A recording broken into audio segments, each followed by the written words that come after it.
तो दोस्तों ये है Soni WF-C500 truly wireless earbuds. और आज की इस वीडियो में हम करने वाले हैं इसको हाउ टू यूज़, यानी कि इसका इस्तेमाल कैसे करते हैं, फंक्शन सारे फीचर बताने वाले हैं। तो गाइस सबसे पहले हम इस ईयरबड और इस ईयरबड के चार्जिंग केस की चार्जिंग के बारे में जान लेते हैं। तो गाइज यहाँ पे आप सब जब अपने ईयरबड को चार्ज करना होगा तो उसका क्या ऑप्शन है और कैसे इंडिकेशन आपको पता लगता है। तो जैसा कि आप सब देख रहे हो यहाँ पे हमारा जो LED लाइट इंडिकेशन है वो ब्लिंक करने लग जाता है। और ठीक जैसे हमने अपने इस ईयरबड को इसके अंदर रखोगे तो ऑरेंज लाइट ब्लिंक होता है, जिससे कि हमारा जो ईयरबड है वो चार्ज होना स्टार्ट हो जाता है। और अगर हमने चार्जिंग केस को चार्ज करना हो तो यहाँ पे आप सबको पीछे में टाइप सी चार्जिंग का पोर्ट मिल जाता है, जिससे कि हम अपने किसी भी स्मार्टफोन के अडेप्टर के साथ इसको यूज़ कर सकते हो। यहाँ से चार्जिंग पिन के साथ कनेक्ट करके आपका जो चार्जिंग केस है वो चार्ज होना स्टार्ट हो जाता है और यहाँ पे जो लाइट है वो ब्लिंक करना स्टार्ट हो जाता है। और जब आपका जो चार्जिंग केस फुल हो जाता है वो जो लाइट है वो ब्लिंक करना बंद हो जाता है। तो गाइज ये तो रहेगा चार्जिंग केस के चार्जिंग के बारे में। और ईयरबड में जैसे कि आप दोनों साइड देख रहे हो यहाँ पे जो LED लाइट इंडिकेशन है वो ऑन हो जाता है और जब ये फुल हो जाएगा तो इंडिकेशन बंद हो जाएंगे। तो जैसा कि आप सब देख सकते हो यहाँ पे LED लाइट इंडिकेशन है और यहाँ पे दोनों ही ईयरबड में ऑरेंज लाइट ब्लिंक कर रहा है, तो यानी कि हमारा जो ईयरबड है वो चार्ज होना स्टार्ट हो चुका है।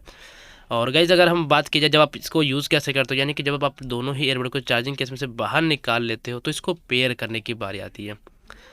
तो यहाँ पे आप सबको सोनी WF-C500 ईयरबड्स में इंस्टेंट पेयरिंग मोड नहीं मिलता है। यहाँ पे आप सबको दोनों ही LED लाइट इंडिकेशन में ये देखिए इस तरीके से ब्लू लाइट ब्लिंक करना स्टार्ट होता है, लेकिन यहाँ पे ये ऑटोमेटिक ऑन तो हो जाते हैं चार्जिंग कैसे निकालने के साथ साथ, लेकिन ये पेयरिंग मोड पे नहीं आते हैं। तो यहाँ पे आप सबको मैनुअली पेयरिंग मोड पे लाना पड़ता है और वो लाने के लिए करना है कि आपको सिंपली इनके दोनों ही बटन पे कंटिन्यू अपने एक साथ प्रेस करके रखना है कम से कम 2 से 3 सेकंड तक के लिए।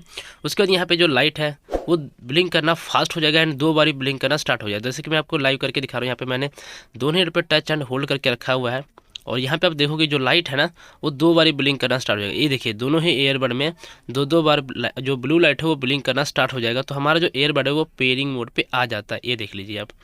तो हमारा जो अब ईयरबड पेयरिंग मोड पे आ चुका है, जब आप कनेक्ट कर दोगे तो इसका जो LED लाइट इंडिकेशन है वो ब्लिंक करना बंद हो जाएगा। और ये जो ब्लिंकिंग है लाइट की वो बहुत टाइम बाद एक बार ही ब्लिंक करेगा। इसका मतलब हमारा जो ईयरबड है वो अपने स्मार्टफोन के साथ या किसी भी डिवाइस के साथ ये कनेक्टेड हो चुका है। तो भाई जब हम इस ईयरबड को अपने फ़ोन या किसी डिवाइस से कनेक्ट कर लेते हैं तो अब बात आती है इसके बटन कंट्रोल के फंक्शन। तो यहाँ पे आप सबको दोनों ही ईयरबड है, जैसे कि एक साइड में है मेरे पास लेफ्ट वाला ईयरबड और दूसरी साइड में राइट वाला ईयरबड। तो दोनों ही ईयरबड के जो बटन कंट्रोल के जो फंक्शन है वो डिफरेंट है। तो आज की इस वीडियो में आप सबको फुल डिटेल के साथ बताऊँगा कि लेफ्ट वाले में बटन कंट्रोल में क्या फंक्शन है, राइट वाले में क्या फंक्शन है। तो सबसे पहले आप सबको बता दूं कि ये जो ईयरबड है हमारा ये टच कंट्रोल नहीं है, इसमें आप सबको बटन कंट्रोल मिलते हैं। तो जैसे आपको बटन टैप करने होंगे इसके फंक्शन के लिए, तो सबसे पहले मैं लेफ़्ट वाले ईयरबड्स की बात करूंगा। तो यहाँ पे आप सबको सोनी WF-C500 ईयरबड्स के लेफ़्ट वाले पार्ट में अगर आप इसके बटन को प्रेस करते हो तो इसमें से आपका वॉल्यूम एडजस्ट कर सकते हो। तो यहाँ पे जब हम कंटिन्यू लगातार प्रेस करेंगे बार बार तो यहाँ से आपका जो वॉल्यूम है वो हाई होना स्टार्ट हो जाएगा। तो ये जो वॉल्यूम का फंक्शन है वो बहुत ही कम ईयरबड में मिलते हैं, तो इसमें आप सबको मिल जाता है। एंड यहाँ पे जब आप लॉन्ग प्रेस करके रखोगे तो वॉल्यूम कम होना स्टार्ट हो जाएगा। अगर प्रेस करके रखोगे तो वॉल्यूम कम हो जाएगा, बार बार प्रेस करोगे तो वॉल्यूम हाई हो जाएगा। एंड अगर हम राइट वाले ईयरबड्स की बात करें तो राइट वाले में आप सबको काफ़ी सारे फंक्शन देखने को मिल जाते हैं। जैसे कि अगर आप सिंगल क्लिक करोगे इस बड्स के ऊपर तो आप जैसे म्यूज़िक को प्ले और पॉज कर सकते हो। जस्ट सिंगल प्रेस से म्यूज़िक को प्ले भी कर सकते हो और पॉज भी कर सकते हो। अगर आपका फ़ोन में कॉल आ रहा है तो कॉल को रिसीव भी कर सकते हो और हैंग अप भी कर सकते हो। तो यहाँ पे आप सबको सिंगल प्रेस में कॉल को अटेंड और डिस्कनेक्ट करना है, music play pause. Second tab में अगर आप कंटिन्यू 2 बार प्रेस करते हो तो म्यूज़िक को नेक्स्ट कर सकते हो। राइट वाले पार्ट पे अगर आप सेकंड बार टैप करते हो तो म्यूज़िक को नेक्स्ट कर सकते हो। एंड ट्रिपल टैप से कंटिन्यू ट्रिपल टैप करते हो तो म्यूज़िक को प्रीवियस भी कर सकते हो। तो ये है राइट वाले पार्ट्स में आप सबको मिलता है। अगर आप इस पर लॉन्ग प्रेस करके रखोगे तो यहाँ पे आप सबको गूगल असिस्टेंट या वॉइस असिस्टेंट जो एनेबल सर्विस है वो ऑन हो जाते हैं। तो ये तो थे राइट वाले ईयरबड्स के फंक्शन। तो यहाँ पे आप सबको मैंने दोनों ही ईयरबड्स के जो लेफ़्ट और राइट वाले बटन के क्या क्या कंट्रोल हो वो सारी चीज़ें मैं आप सबको बता दिया है।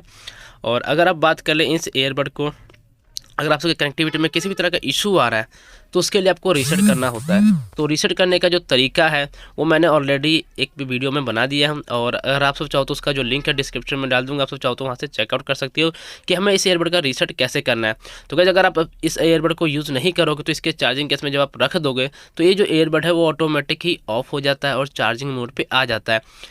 तो आपको अपने इसको मैनुअली ऑफ़ करने की ज़रूरत भी नहीं है। जब आप चार्जिंग केस में रखोगे तो ये ऑटोमेटिक ही ऑफ़ हो जाता है और आपके फ़ोन से डिस्कनेक्ट हो जाता है। और जैसे ही आप इसके चार्जिंग केस में से निकालोगे, अगर आप सबका डिवाइस पहले से ऑलरेडी पेड है इस ईयरबड के साथ, तो निकालते ही ऑटोमेटिक ही आपके स्मार्टफोन के साथ ये कनेक्ट हो जाएंगे। लेकिन आप न्यू डिवाइस में पेयर करोगे तो आपको जो मैंने आपको स्टार्टिंग में बताया था पेयरिंग मोड पे लाना पड़ेगा, जैसे दोनों ईयरबड को लॉन्ग प्रेस करके, तो वहाँ पे आप सबको न्यू डिवाइस में पेयर करने के लिए पेयरिंग मोड पे लाने ही पड़ेंगे। तो गाइज ये तो थे मैंने Sony WFC500 truly wireless earbud के फंक्शन कैसे यूज़ किया जाता है, सारी बातें मैंने आप सबको इस वीडियो में बता दिया है। और गाइज़ अगर आप सबको ऐसी इससे रिलेटेड और भी मुझसे कुछ पूछना हो तो नीचे कमेंट करके पूछ सकते हो, मैं आप सबका रिप्लाई ज़रूर दूंगा। और अगर आप सबको ये वीडियो अच्छा लगे तो प्लीज़ वीडियो के लाइक कर देना, और अगर आप सब हमारे यूट्यूब चैनल पर नए हो तो प्लीज़ चैनल को सब्सक्राइब करके बेल आइकन को ऑन कर देना, क्योंकि मैं ऐसे ही लेटेस्ट गैजेट से रिलेटेड वीडियो लेकर आता रहता हूँ। तो मिलते हैं नेक्स्ट वीडियो में, आज के लिए बस इतना ही।